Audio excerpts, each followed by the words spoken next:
Hello, everybody. This is Joe Bullis, your MELS 603 clinical coach for your fall semester 2018. This is certainly wasn't a mandatory webinar this evening. Just wanted to get together with anybody. If any of you had any questions you wanted me to answer, there's just a few things that I do want to go over with you. I will send this recording out just to make sure that the announcements and the information got out to everybody. I understand from some of the emails that I've got over the last couple of days, some of you are still without power, without internet. Some of you can't even return home yet, or you're not even in school. And I certainly want you to know that when you do see this, that you are in our thoughts and prayers. I hope everybody came through the weather challenge safely. I hope your families are safe. I hope and pray that there's been minimal damage to your property. But just to let you know that we are praying for you, and certainly hope that things get on the mend very soon. Last webinar that we had, I kind of did introduce the OMA, which is the 603 evidence that you'll be working with this semester. We talked about OMA Task 1, and some of you have completed Task 1 and sent it in for me to review. Just want to remind you that when you write, please write in third person. Don't use pronouns. Don't say we, our, me, my, or I.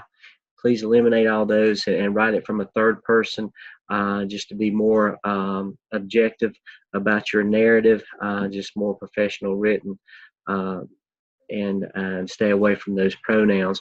Also, as you do your OMA and you're looking through the school in a qualitative manner, so to speak, make sure that you address the demographics and the information about your internal and external stakeholders. Make sure you put some information in there about how your school relates, district, state, federal. You could bring in some Every Student Succeeds Act information with that, and just kind of how is your school adjusting to that. But if you'll notice here, in the rubric, it does draw out this point that you need to address your internal and external at the district, state, and federal level.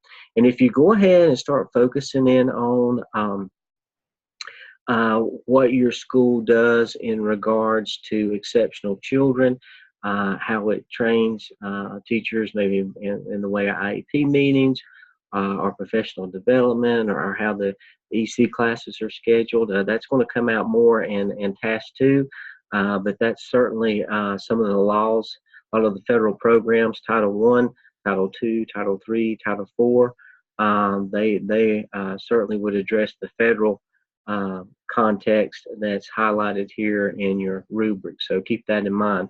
Another thing you really need to focus on is how the budgeting process works at your school. Mainly is what participation level does your staff or school personnel have in making budgeting decisions, even maybe beyond the leadership team. So let's move down to Task 2. And this is where we really want to look at building instructional capacity. Excuse me, let me pull that back down here. Task 2 deals with setting up a program after you get permission with your principal to really have an effect on instructional capacity in your school.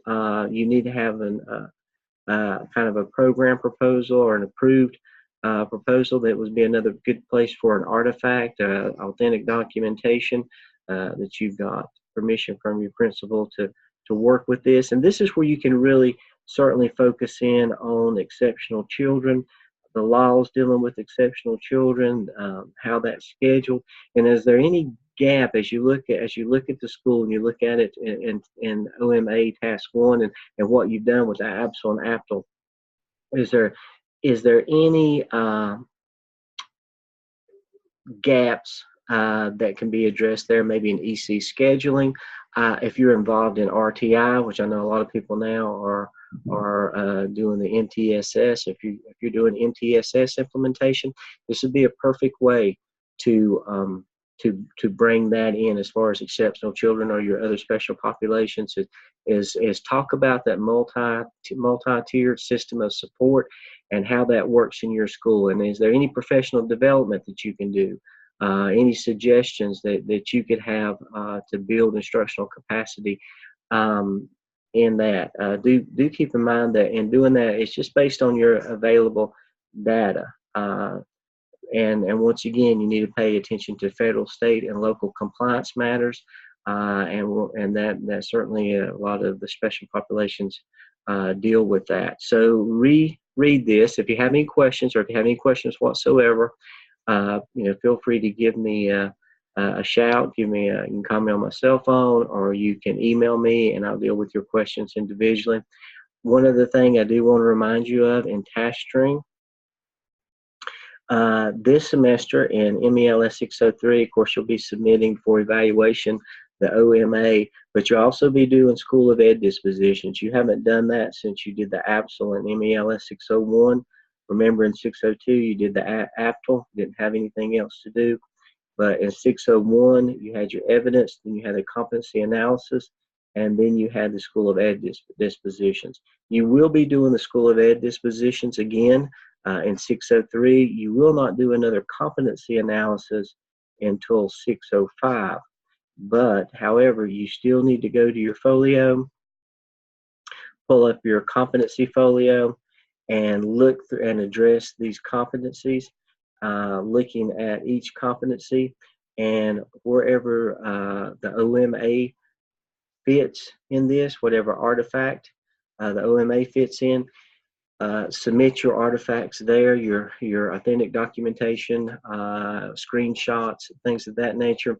I know at one time I asked you to write a brief narrative for each thing that you submitted here, but you don't have to do that anymore. You can just submit the artifact, just a screenshot or an upload. But don't forget that you will need to address these competencies again in 603, wherever correlates to the OMA. So, and you can find that out here. There's also a document in the resources tab or materials tab in your course shell and your internship shell that kind of lays that all out in one sheet for you, but you can go through here as well. And wherever the OMA is addressed, that's the competency that you'll need to upload some artifacts for this semester. So don't forget to do that. Of course, you don't have to worry about task stream as far as School of Ed dispositions till the end of the semester. I just wanted to go ahead and put that on your radar, and also remind you of your competency folio. So that's basically it. It's a short webinar, but as I said, I know several of you were not able to attend because dealing with the results from last week's weather. And of course, this is not mandatory, but I will put this recording on, and I will send it out to you on September the 20th. And once you view it, if you have any questions, contact me at any time. I hope you all stay safe and healthy over the next coming days, and we will see you in our next webinar. Thank you, and have a great evening.